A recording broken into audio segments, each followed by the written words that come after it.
Hopefully, at least Tori joins us. She's she's probably she's probably up and about now. But you know how I love uh, making everything in JavaScript, right? And not JavaScript necessarily, but Node.js. And I'm actually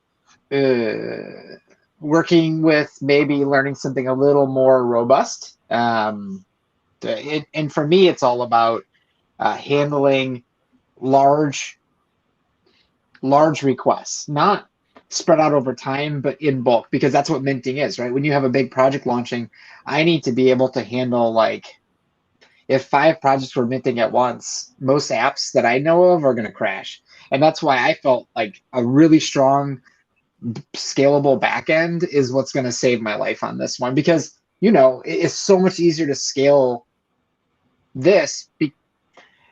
And I'm not saying it's any harder necessarily to scale a front end, but there's a little bit more that goes into it. And having, having so little being done on the front end and then saying, hey, I can spin up 3 instances of this.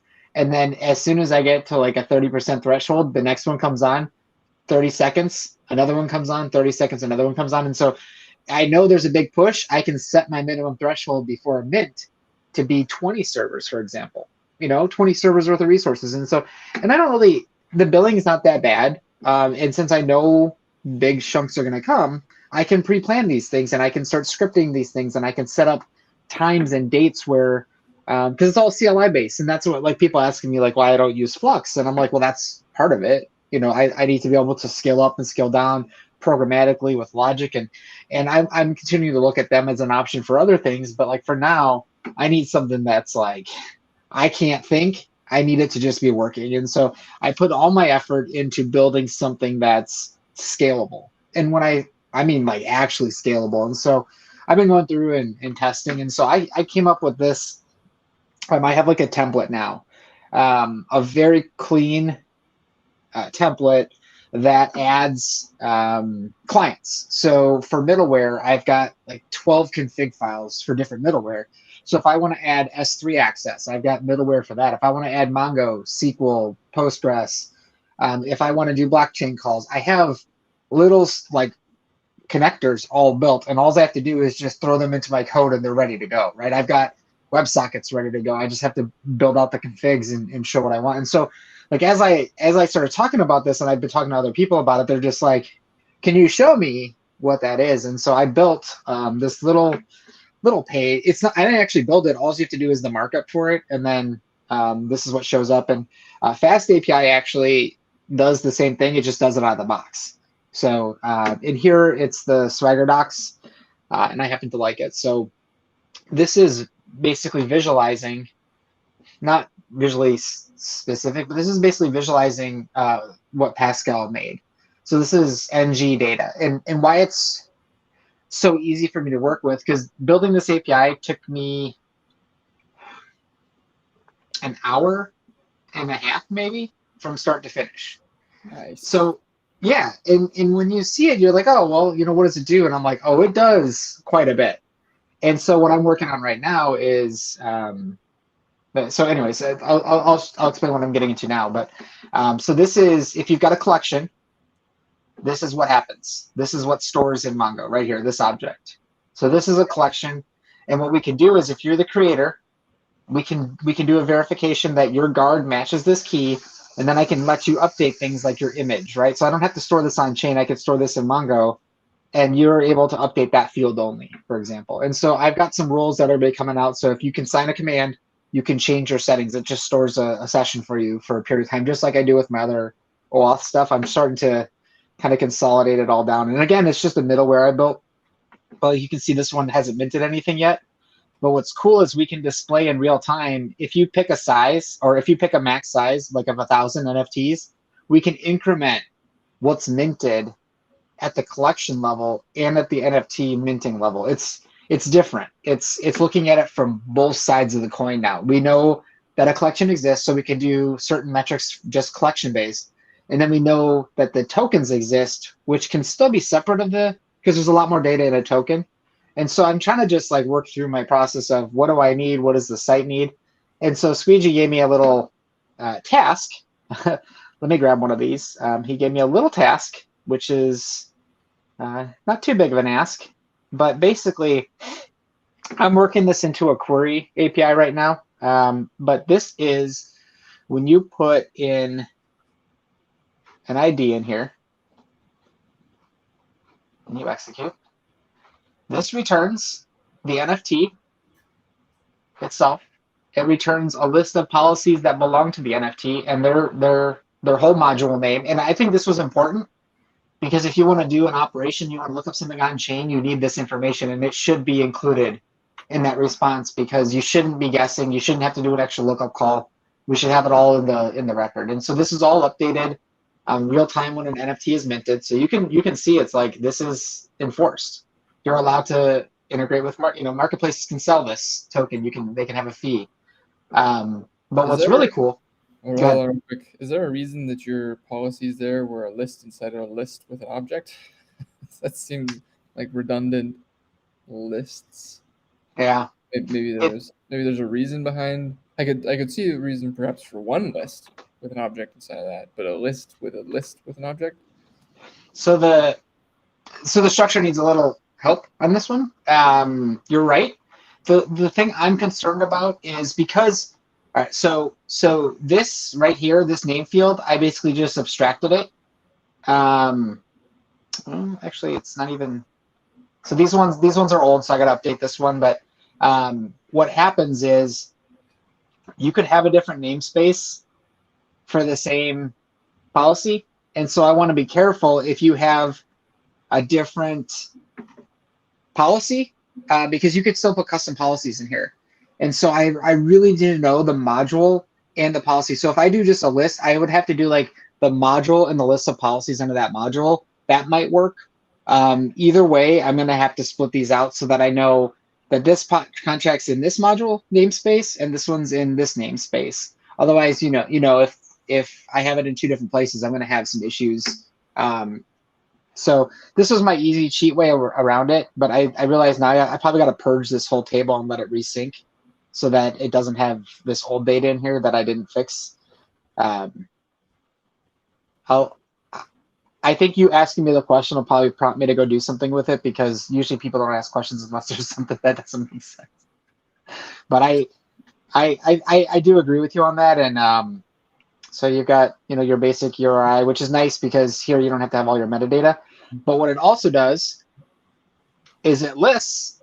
This is part of a Dutch auction. So when I return this value, it does a lookup in my table, in my collections, and it says, oh, you actually have an auction enabled. And here's the end time. It's still active, and it's enabled. So if it was disabled, I have two checks. One that end time hasn't reached, and one that enabled is still true. So if it is, it writes it right into the response. So when Squeegee has an NFT card, he immediately, when the page renders, knows that it's on sale and he has all the sale data immediately rendering into the card. So, and then I have a WebSocket that's going to be updating that in real time. So I think like it end to end, the data structure is very easy to work with. Pascal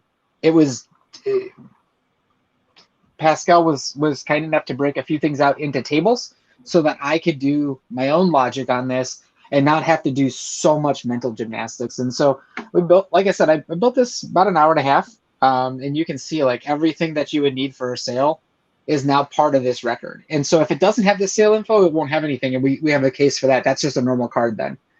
So like it'll be cool because this is all fast. There's no blockchain calls required. It'll just go. Yeah. So I'm excited for it.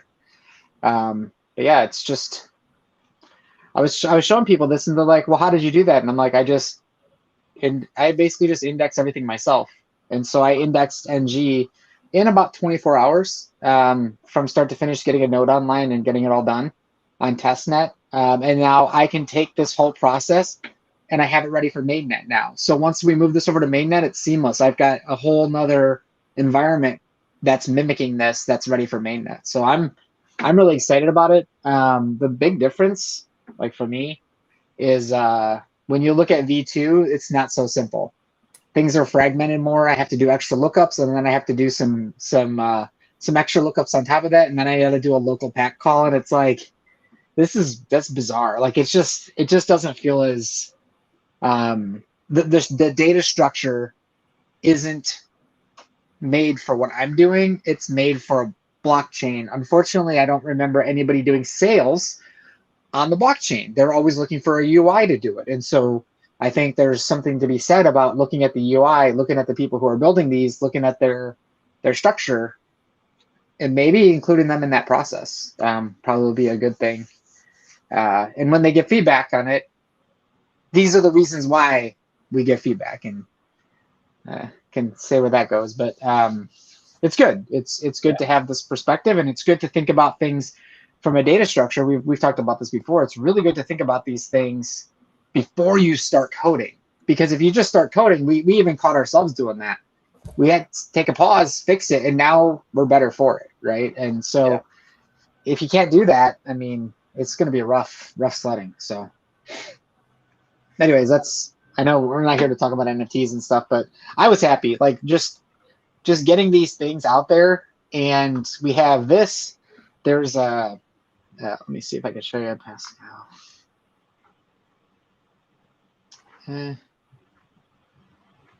Maybe here. So check this out. Yeah, I know. Look at this though. Like it's super simple, but anybody not paying attention right now, I'm 99% sure. Yeah, he has all this marked up in GitHub. So when he does an update in his code in Pact, he updates everything, and so all of his docs get updated at once too. Mm-hmm. And he has a central repository, like such a simple concept, but yet here you go. If you want to see what this policy does, he breaks it down for you, and not for nothing. This is what we need. This is when I say I need better docs. This is it. Like these are baller docs. Like they have examples. Yeah. Like look at that. You want to interact? Yeah. Sorry, I think my mic's like trampling over you. I'll stop and take a breath. No, you're good. This is good to see. Like this is exactly what Marmalade really needs, and Kadena isn't doing it. Yeah, I'm not sure what they're doing for docs. All alone. Pascal finished it.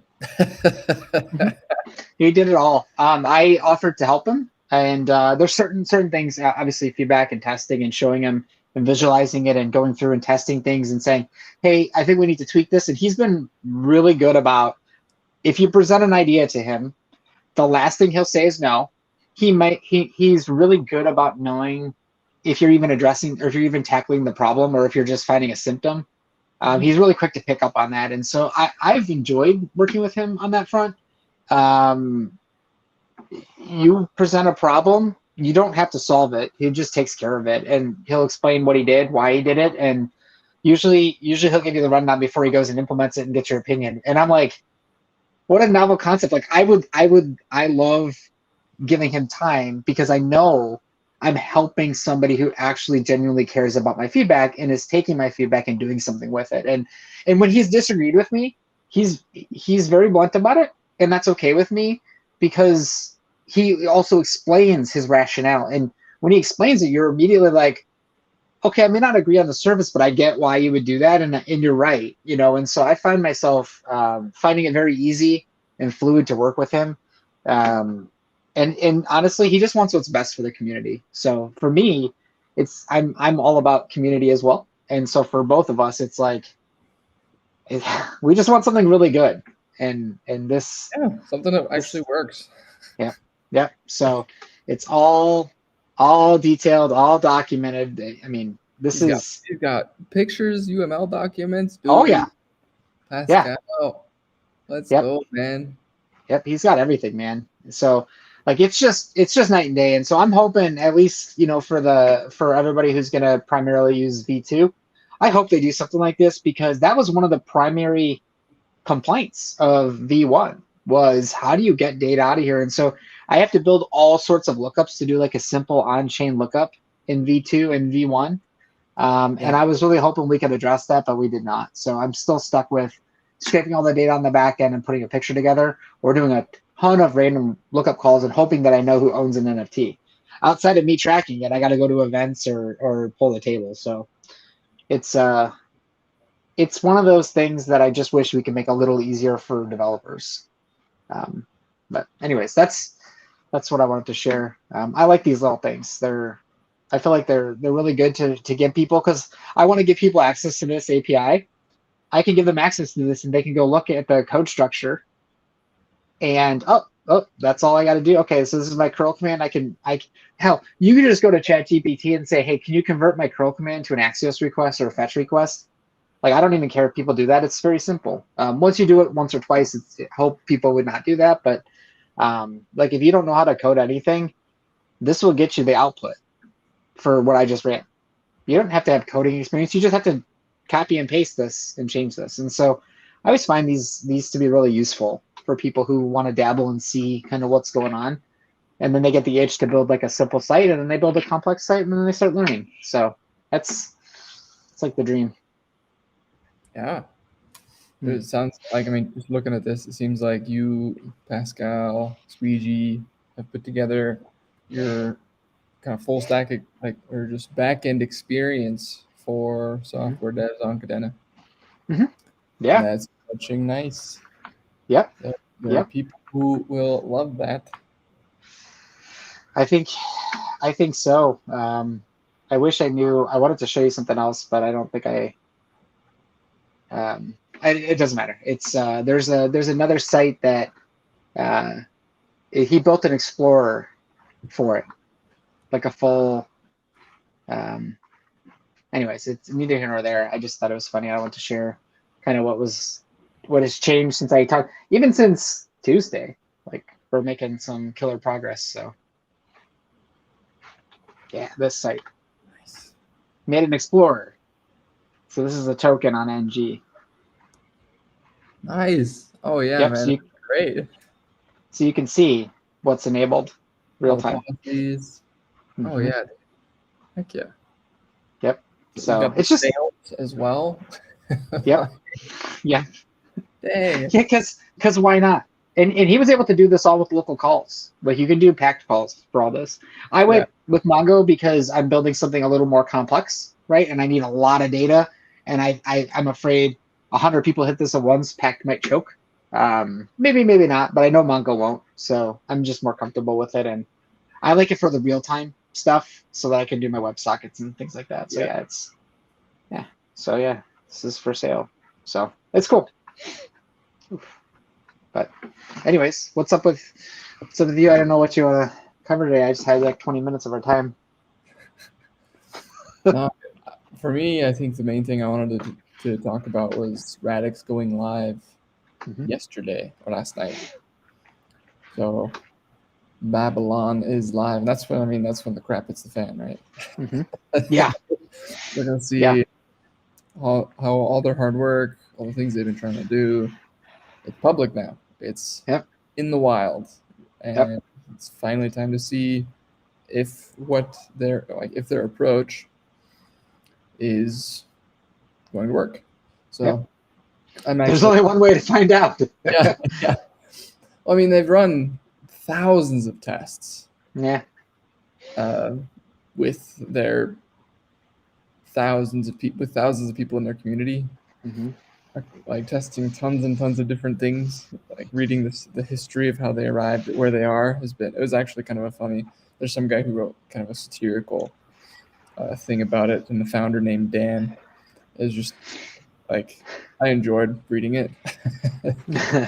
Read something that's like fairly technical, but then the writer also brought a lot of satire and humor into the entire experience. He's like, and then there was this one dude named Chad. Everyone in the community hated Chad because every time Chad showed up, everything would break. Chad would try to run a node, the whole system would crash. Chad BT. The whole system would crash. Chad just brought terror and horror in his wake. I can't remember if it was actually Chad, but the whole it was basically this entire article about the founder of Radix, the person who invented the technology, and this guy who I will name Chad. There you go. Now Chad, every time Chad showed up, everything just broke. So Dan's goal was to make it work for Chad. Like that was his goal. So gotta have goals. Yeah, apparently, I mean, it works. Chad is satisfied. It's actually working for Chad now. So yeah, I'm just Well, they released their wallet on iOS and Android, which is pretty amazing. So I mean, they're building the full stack. They've got, they've got the layer 1. They're building their own wallet on all the platforms. They're creating all of the tools that you need to integrate it with your website. They're doing everything. That's a nice approach. Yeah. I mean, if you want to speed up adoption, how else don't make it hard. Take all the friction out. It's the Apple experience, right? And I mean, there's a lot of value in that Apple experience. Just you can't. I would argue that Apple is kind of just blowing everybody else out of the water. Maybe not from an AI standpoint. I think they're going to get there with the new tech they just revealed, like especially with the iPhone 15 and the onboard, or just the chips. The Apple hardware is incredible. So I think that Apple might be one of the first companies to create localized AI, similar to ChatGPT. I think they can store it. I think they're gonna have to up the memory in their phones is probably what it's gonna end up being. But I would say I've seen there's open source versions of like older GPT.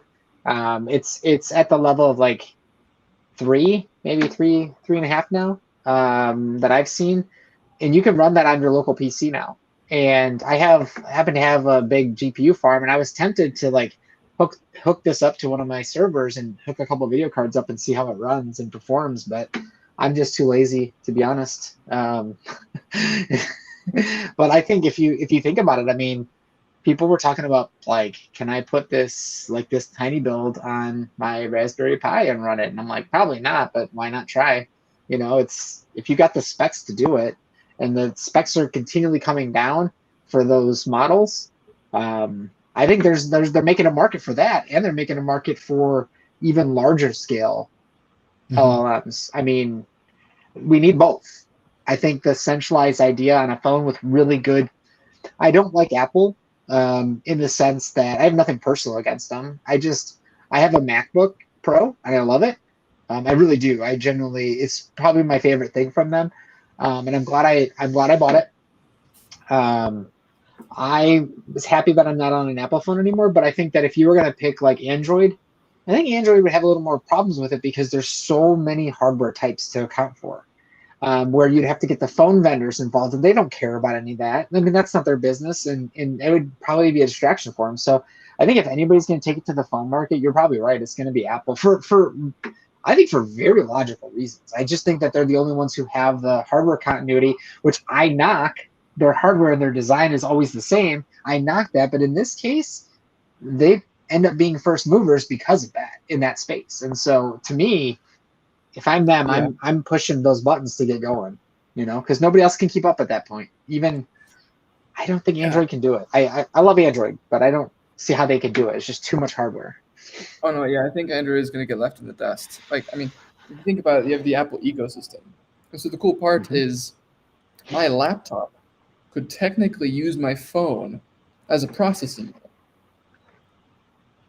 Yep. And my phone could technically use my laptop. And the cool part about all of that is that it all runs on the same Apple hardware, the same architecture. And so not only do you have this cross communication, but you can also like designate different tasks for different devices that you own. So the new M1, M2, M Pro, M Max chips that they have, and then the new iPhones that they have with the hardware accelerated neural engines. They're dedicated for that purpose. I don't think there's a single Android planet that has a hardware like a neural engine built into the chip. That's just not their purpose. They don't care about that, right? Right. And so Apple is uniquely positioned across all of their hardware to facilitate on-system AI processing. Yep. And that in and of itself is amazing to me. Like one of the things they announced in the last week, I think maybe 2 weeks ago, when they released the iPhone 15 and the new watch, is that both of them got increased like I think it was 20% increased power in the neural engine on the chip, which got it to the point where they could handle voice requests directly on chip without needing internet connection. So they're already That's there. cool. They're already at this point where they don't need the internet. They can run an AI on chip on the watch. That was incredible to me. I was like, okay, if the watch can do this, let's 64 times the amount of RAM. What can the phone do? Yep. The phone can run some insane machine learning and just AI queries by itself. That is incredible to me. Imagine how performant Bubble Pop will be in the future. Like it will Bubble Pop, like Bubble Pop, like you pop balloons or bubbles on your phone, like a game. Imagine how crazy that game is going to get when you start introducing AI into it, and it can help you design new levels on the fly. And I'm kidding, obviously, but probably not. Who knows? Sure, some nerd will tap into it and be like, "Hey guys, look, I have this 1,000 maps, and every time like you tell it your mood today, and it picks like from the library with intelligence because it knows the last week's worth of stuff you've used, and it's like." I'm sure somebody will do it. There's no question that somebody will do it. They'll probably do it before most of the serious apps have it done, to be honest, as is everything. The people like us who just are free to build whatever and whenever, we can spit that stuff out like fire. Whereas others have teams and they have all these rules, and we got to wait for this day, and we're going to wait for this team, and we're going to wait for this group. And I'm just like, here's my keyboard, man. Let's go. Like, I got a full battery. The amount of damage I can do with a full battery is pretty crazy these days. So yeah, seriously. Maybe we should build this, like just try and build every time we meet, just try and build an AI tool. Yeah, I love those things. AI, only using AI. Right? We can't, well, I mean, we could type some code, but the goal is just to build it as fast as physically possible. GPT-4 just got the internet back again, and it's on modern data. So I was testing that earlier. It was getting me. I was asking because I know some things that didn't exist when this data was available and that exist now in the programming world. And so I was actually asking it questions of like, hey, I've got this idea. I need to merge from this old format to this new format. And I'm talking about, I'm going from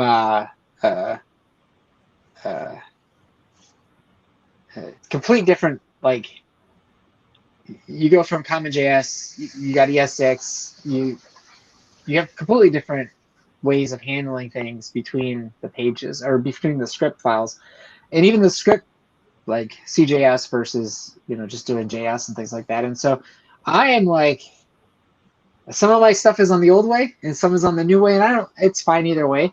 But some of my packages are getting more painful to import, and they're really causing me headaches a little bit. So I'm starting to make that leap of, all right, I'm going to update it, even though I like the format and the export syntax and the import. I like it a little bit more. I was like, I asked it like, hey, if I wanted to do this and I wanted to have a new session state manager because I built my own, it recommended a modern tool, and I was like, cool. I'm like, okay, so maybe I could talk to this if I have like some like research I want to do. I like doing research with AI, but I like to present it data for it to do research because a lot of the research doesn't exist at that point in time that I need today. And so, yeah. And so it helps me as a developer, instead of having a team, I can bounce my ideas off, and I'm generally very opinionated about how I do things, but I don't always do it right. And sometimes I make bad assumptions, and those can bite you very quickly. And so having another set of eyes in real time that can analyze 1,000 lines of code or 1,000 lines of a Word doc instantly, you can't beat that. Like, no human can beat that. I don't want to waste somebody's time reading my white papers when the AI can just do it for me and spit out a pretty formatted document of the pros and cons that I asked it to spit out. And it's like, okay, so this architecture makes sense for this. This makes sense for this. What I was thinking is like 90% right, but this extra 10%, we're going to move over to Redis and we're going to call it a day because we're just going to cache that baby. And you move on, and you're like, you can focus more on building and having that team behind you. You still have a team. You still have a check and balance. and it's up to date now. And so I'm super excited. I love running my ideas by other people, and I wanted to run some of these by these AI tools, but they're all on 2021 data, and that just doesn't. There's been huge leaps since then. I'm sorry, it's just not. Yeah. Oh yeah. I Yeah. mean, the exponential curve of AI alone. Yeah. Yep. Yeah. Yeah. Exactly. And it's going to keep going that way. So I mean, last week we talked about hosting these on, like, doing this on Twitter Space. You Yeah. want to hop over to a Twitter Space and just Yeah. So one of the tools that I just thought of that I think would be kind of fun to do is we're both trying to grow on Twitter. Mhm. Why don't we build a simple tool? One of the tools that I need right now is the ability to go through Twitter analytics and determine which of my tweets in the past 7 or 28 days did the best. And then Easy. Yeah, right. And then just create Easy. so I think a Chrome extension for this to go through Twitter, hop on Twitter Analytics, go through the past 28 days, and look at what performed the best, and then boil that down to like maybe 10 pieces of content that would be a repeat of the piece of content that did well, or at least boil it down to like, here are the 5 things that did super well, so repeat these. Mm-hmm. Right. Have you seen my Kadena Philbot out there? Have you seen him going to town on responses? I've seen you mention him. Something like that. Yeah. He runs every 30 minutes. He analyzes the last on the latest query, and that's just like the latest tweets. And so he'll pick 50 at random because it paginates the responses. And so he'll pick 50 at random, and he'll pick one that has. I've got all sorts of data points in there for him to use, and then logic, and the query is very complex now. And so he picks a tweet. He prefers if you tag him directly and hashtag Kadena. You have to have the hashtag Kadena in there. But he's been really spot on. Like, he's getting smarter, and every time I see something I don't like, I go in there, I tweak him a little bit, and every time he's better for it. And so he's actually making like good jokes and stuff, and they're appropriate for the content. He's actually got like real time smarts at this point, and he's getting better every day. And so I'm just carrying and feeding that thing. And for you, like the same thing, like you could use Chrome too. It doesn't matter. I happen to have the API, the $100 a month API, so I have a little bit more access than like the free one, where I can pull out data. I can pull out that kind of data, whereas you can't do that with the free one without a scraper. And so I wasn't sure. Like, do you have that API, or are you using the free one? I purchased access to the API. Yeah, so you have those tools. So do you want to do it as a Chrome extension, or do you want to do it via the API and then make it like a retweet, like automatically have it retweet for you?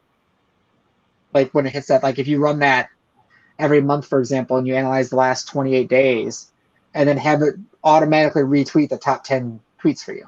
And maybe add it like I do, have GPT give it like a little update, like summary of like, hey, this was, from, last month, we found it to be very popular, and we'd like to reshare it with you, and yada, yada. You could do something like that, or just really just retweet it, but I wasn't sure.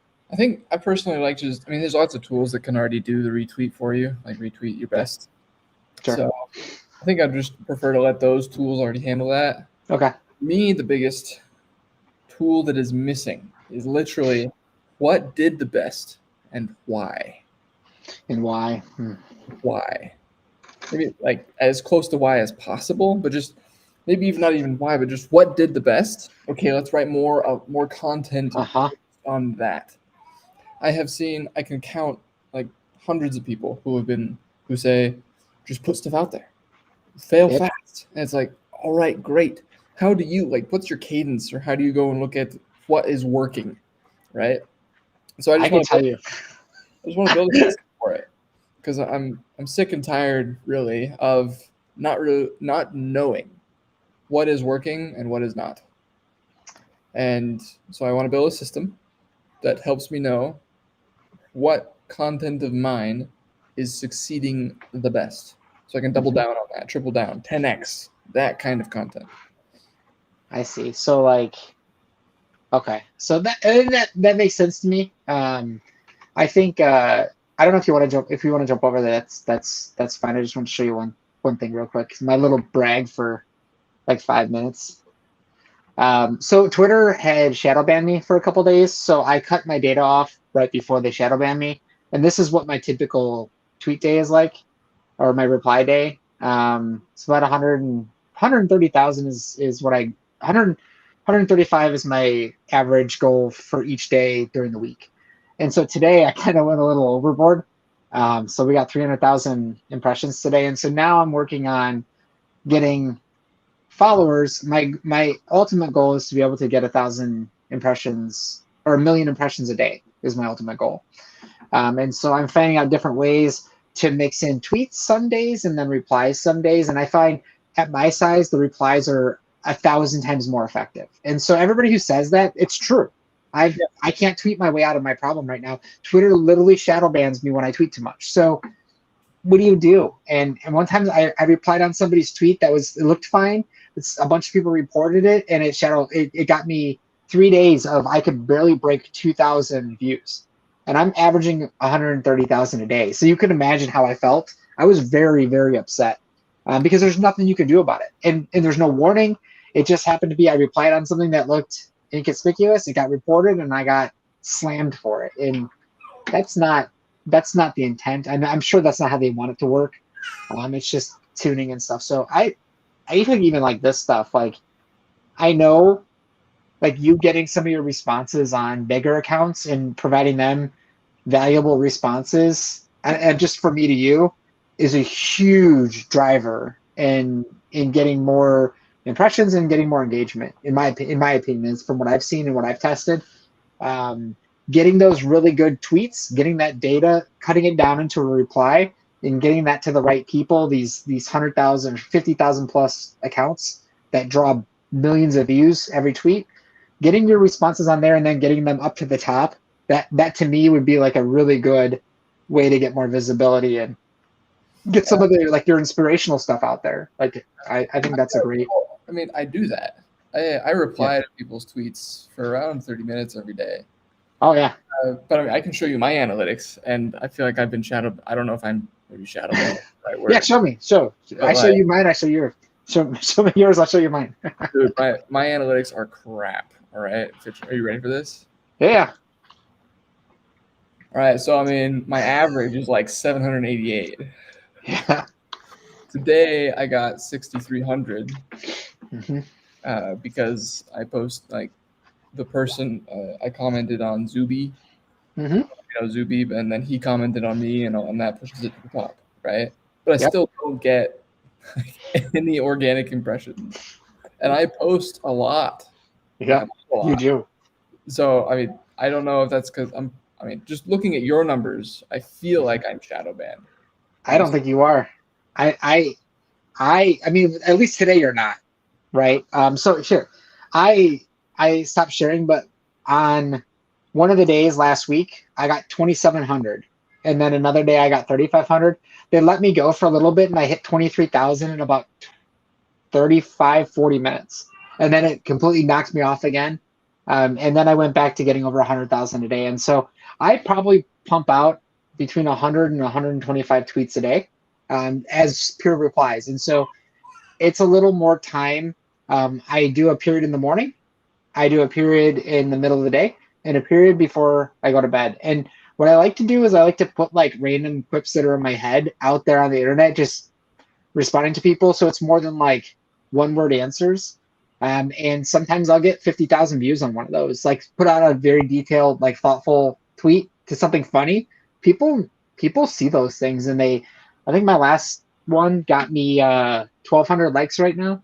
So a tweet from last night. So I mean, it's starting to pay off in the sense that I'm getting more views. My reach is expanding. My account's still small. But I think you and I are probably doing it a little bit different, as in what we probably are tweeting to. I'm taking things that are trending and interesting, and not necessarily care what I don't really care what the content is. I like engaging with people and just being part of the conversation. And I am very strategic about what I reply to. So that could have something to do with it too. I don't just limit it to any one topic. I go all spectrums. The political stuff gets the most views, but I feel dirty doing it. All right. Well, I guess I just need to 10x my replies.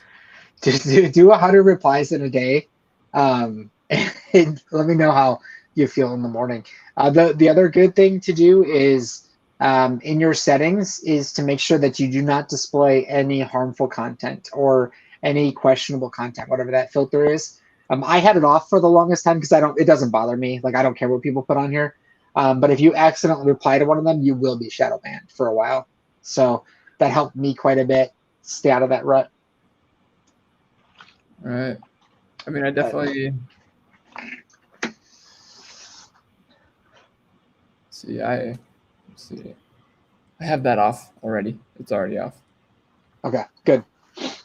By the way, so going back to this idea, it's like just having a Chrome extension that you can install that just scrapes the top, 10 tweets from the last 7 days, or maybe the last 28 days, whatever you want your time frame to be, and then takes that information, distills it, and then maybe stores it in a Google Doc somewhere for you. That would be super fetching nice. If you like, my biggest issue again is going through and seeing what worked. Mm-hmm. So I can redo that, repeat, double down on the things that go well. Mm-hmm. That's the system I want to put in place right now. So makes sense. I'll probably just take some time to throw together a Google extension using AI. Just have ChatGPT build it for me to scrape this page and get me my best 5 in the past 7 days, so I can redo those. Mm-hmm. I think it would be a good use case for that. Using GPT for that. Well, again, so many people tell me to go back and review and find out what's working, and I don't know why my brain just struggles to do that properly. To go back and see what's working properly, I struggle to distill this information into, okay, I know what's working, I know what to double down on. I don't have a structured way of saying, here's what's working, which means I'm going to make these pieces of content now. Mm-hmm. Does that make sense? That's the struggle. It does. And I'm looking at mine and I'm wondering, like, so you can export the data right from here? Oh, yeah. So by day, export data by day. I'm wondering if you could just export it. Yeah, you don't even have to scrape anything. I mean, just make it easy. Get that data. Yeah. Okay, so that's actually kind of cool, the day by day, but it doesn't give me the individual tweets that were that's limited. Export data by tweet. Let's see what that does.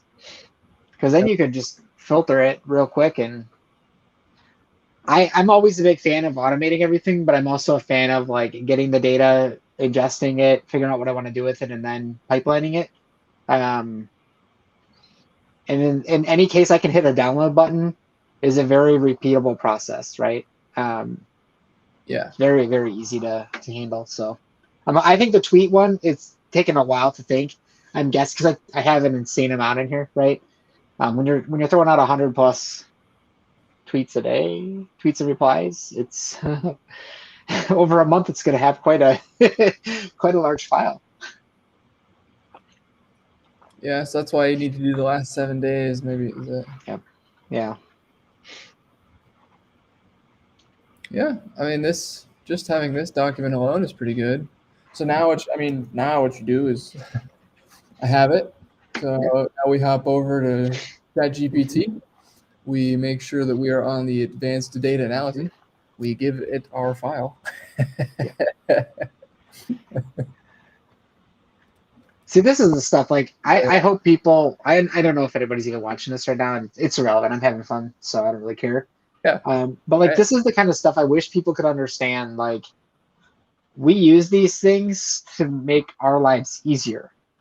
We also know how to do it other ways, and we know how to analyze data other ways.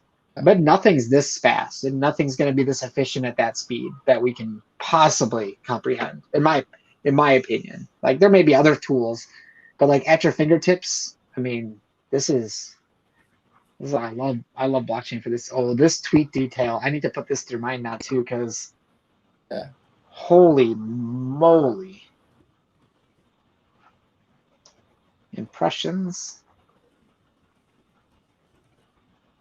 It's actually I'm impressed and also very, very sad right now.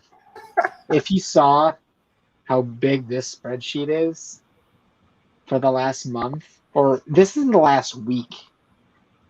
Oof, even worse. Why doesn't it have a cell count? Oh, I want to see how many this is. Oh, there we go. Okay, so the last month, since the beginning of September, I've had 2,757 tweets and replies. Okay. They're averaging 27, 270.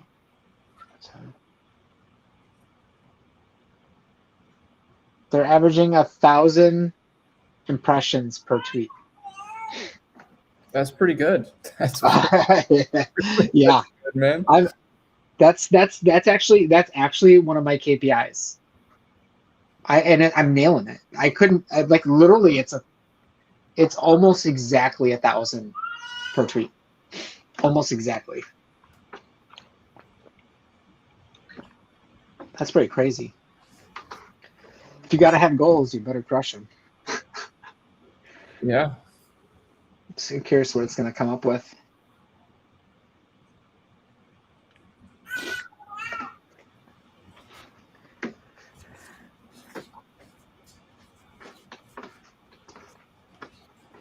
I'm going to run this through mine too. Might as well. What else are we going to do with this? Yeah.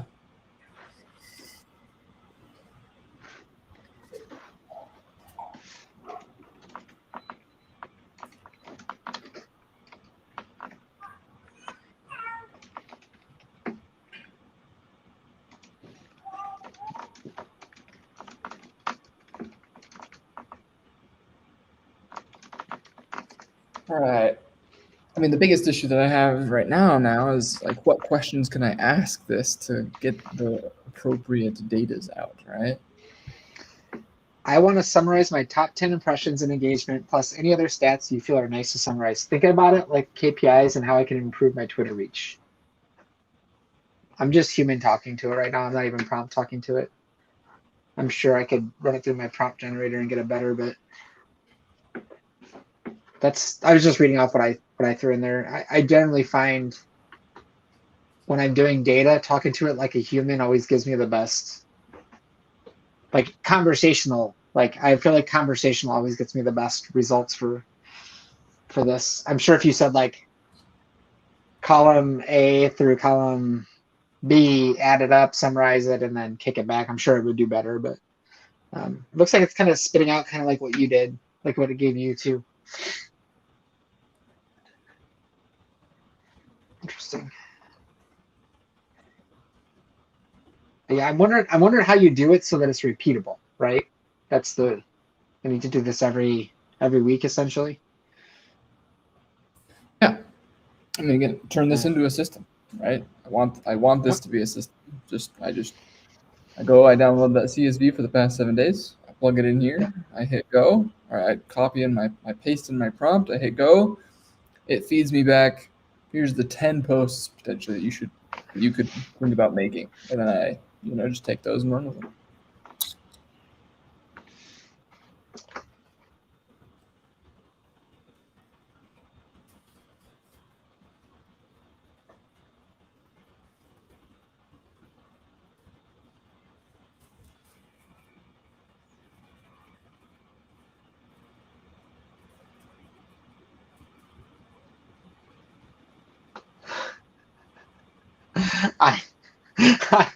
I just looked at my API usage and I just hit the cow. My gosh, my bot's gonna stop working, I bet.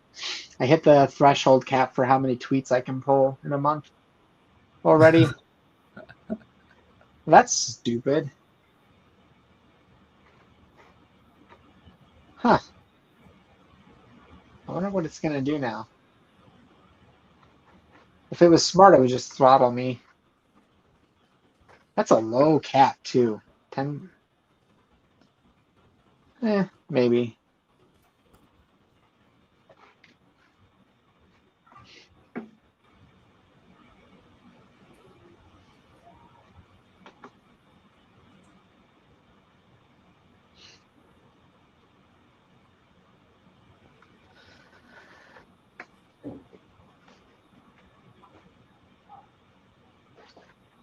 I hit that cap in 4 days.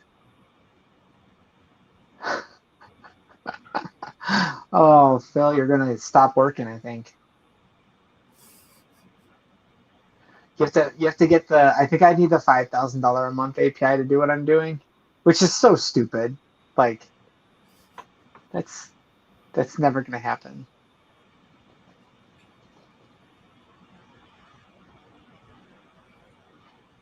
Huh.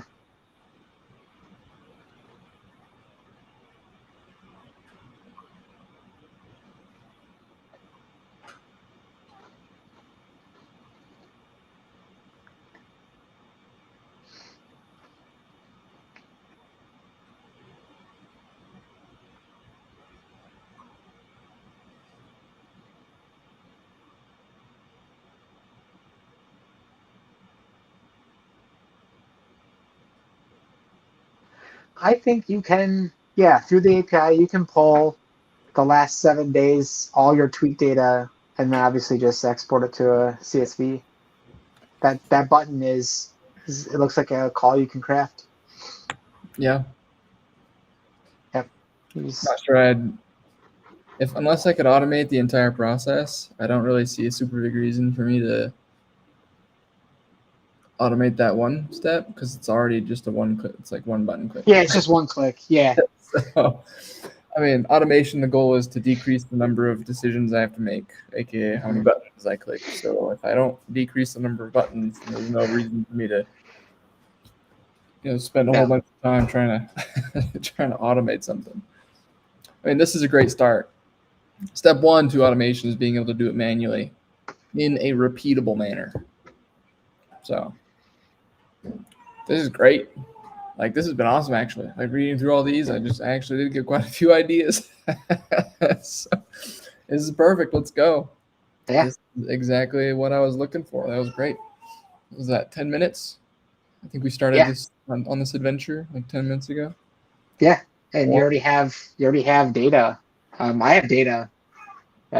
Still. So I've got 10 potential tweets right here that I could work with. Got to polish them up a little bit. And we're good.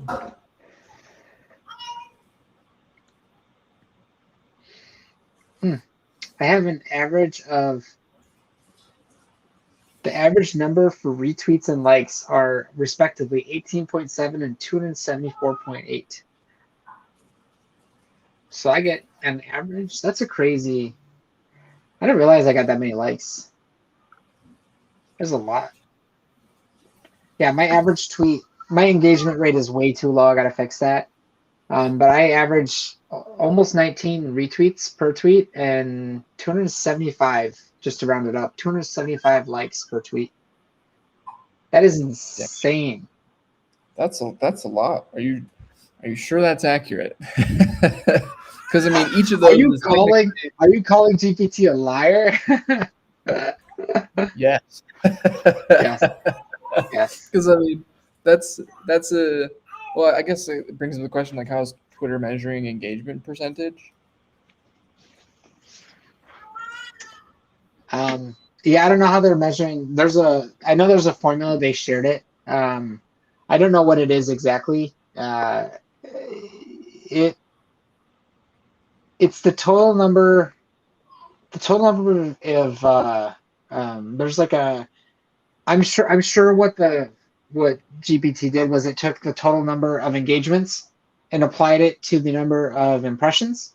And there's a formula that comes up with the engagement rate percent, and I'm assuming that's what they're giving me. It does feel low. It feels low to me, what I because it see said on you were here like versus 7% engagement rate, but I mean you have hundreds of thousands of impressions, so yeah. yeah, I don't know. I do have a lot of.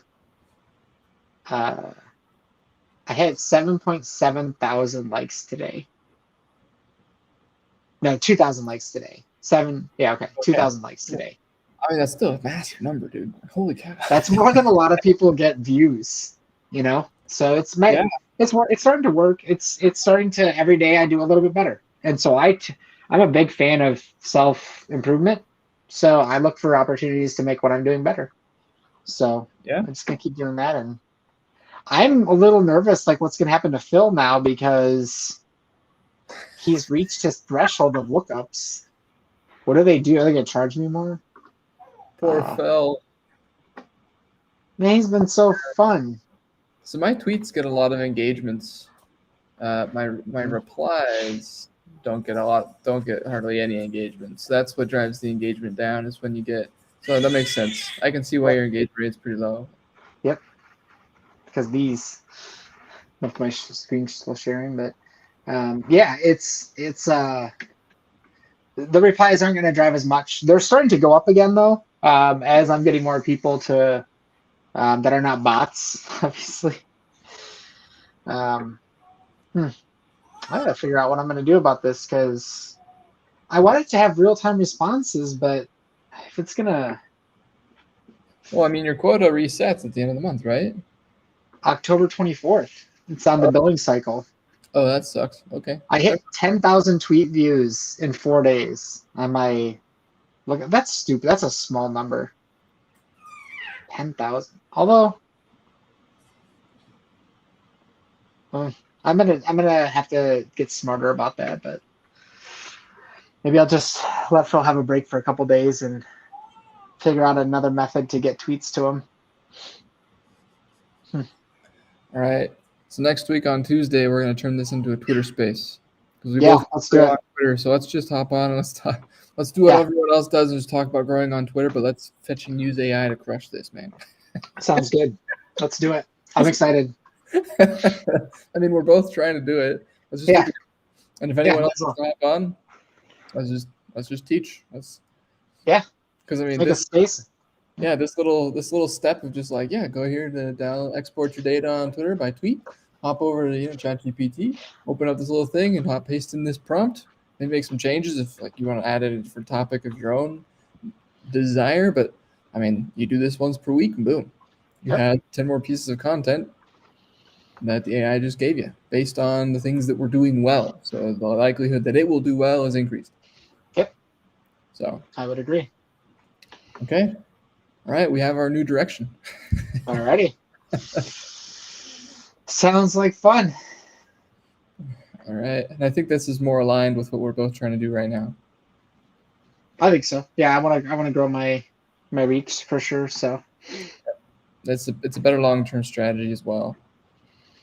So, all right. Alrighty. I like it. Appreciate the time. Yeah, likewise. It's been fun. These are more fun. These chats and stuff are just easier. It's hard to code, and sometimes we're just thinking so hard. It's hard to do that in like live streams like this. But maybe we'll get back to it one day. Yeah, these are fun. I enjoy these. I just enjoy talking, so these are more enjoyable to me, anyways. Same. I mean, if we could say like we want to use AI to grow as fast as physically possible, then I feel like we get a lot of people to hop on board with us. I mean, we could just have the conversation be that, and anything we want under that umbrella, because we use it a lot. So, yeah, I would say so. I would say yes, let's do it. And if we see that we need to build a tool, I mean, we're both devs. Let's build a tool. It's the first place I went with it. Yeah, it's like if I could build a tool, for example, like you were saying, like Phil AI, who just auto responds to people. Why not? If I can train it to act as me, at least. I'd need to.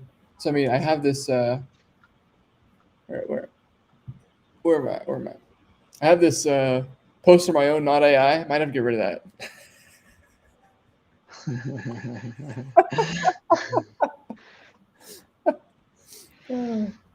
But yeah.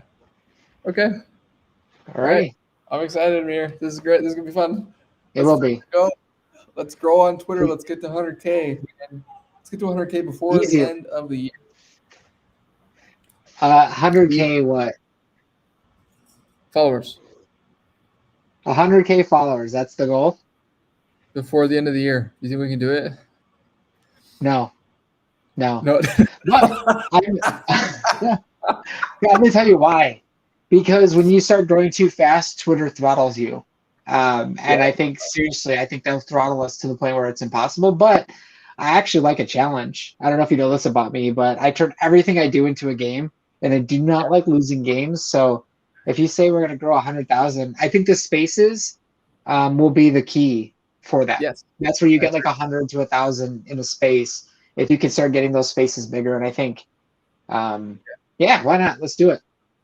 I don't think there's that many people who are on Spaces talking about how to use AI to grow on Twitter. I know you got the AI solopreneur and all the posts that he makes and stuff like that, right? But if we just have the space being about, I mean, they're so meta that it's hilarious. I mean, all the coaches who help coaches find coaches, all the writers who write to help you know how to write on Twitter so you can grow on Twitter.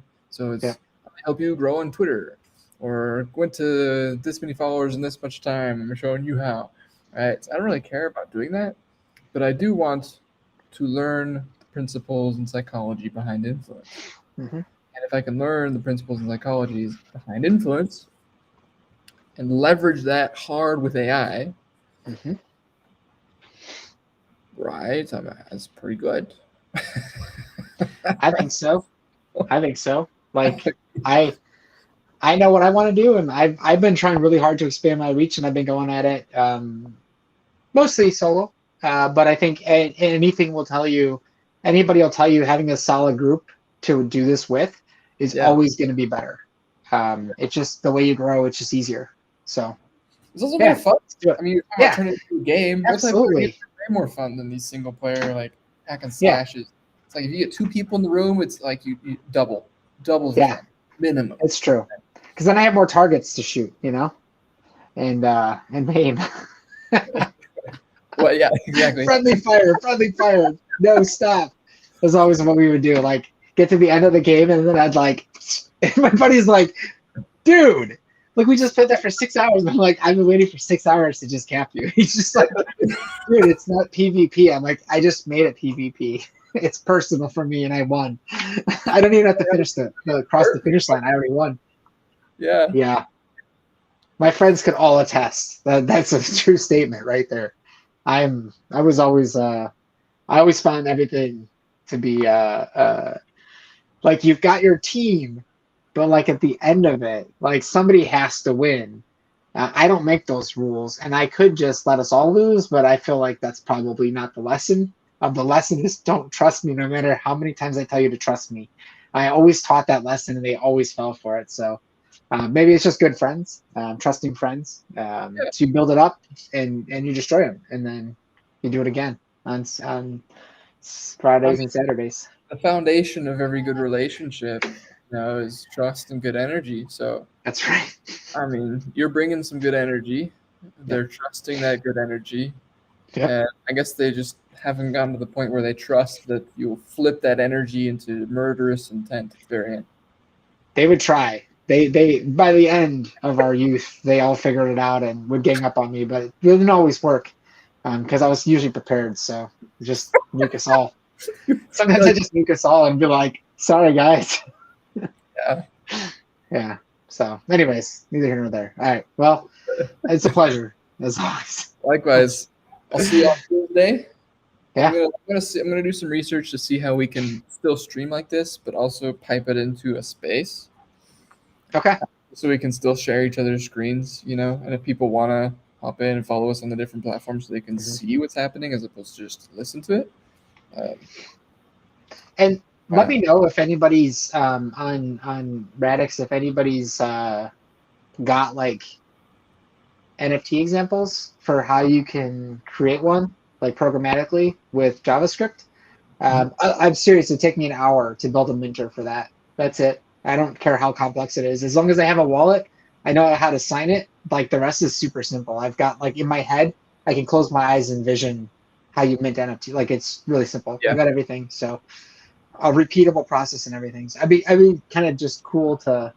I know how to do it on I know how to do it on Ethereum like that. I just don't because there's just so much competition there. But if you have anybody who's like would be interested in that, just have them hook up with me. I don't have a lot of time, but I'd be willing to try making a quick little POC for that, and if anybody's interested. Yeah, sure. I'll ask around. I feel like I can definitely find some people Yeah. who, want. Yeah, I don't want to learn how to program on it. I got enough of that. You know what I mean? Like Yeah. I don't need to distract myself right now. But if I can get to the point where here's my contract, here's what you hook into, I could probably figure out the rest without any help. Right. And I can look it up too, honestly, and I can just walk you through how to make an NFT.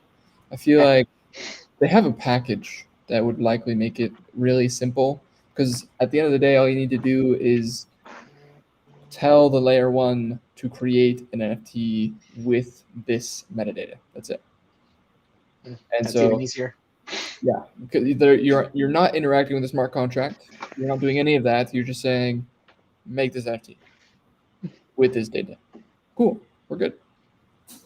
If it's like a specialized NFT, that gets a little bit more interesting, where you're maybe interacting with a component, and maybe you always have to interact with component. There's still a lot I need to learn about the ecosystem and the entry points. I haven't gotten to fully building a D app that actually interacts with a smart contract yet. I'm still building my smart contract.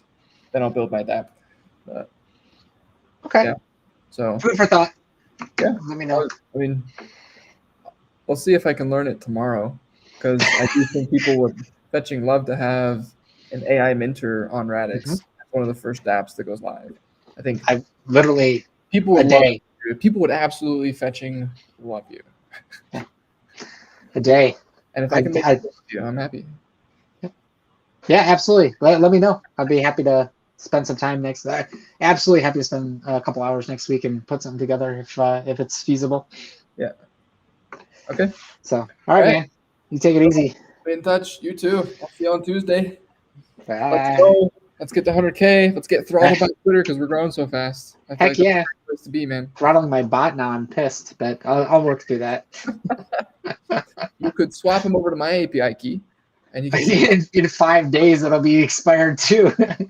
I'm going to redo the logic, and then maybe I'll take you up on that, because unless you need the counts. I just need it for the tweet endpoint to look up tweets. I'm surprised they limit that. But yeah. Anyways. All right, buddy. Take it easy. See ya.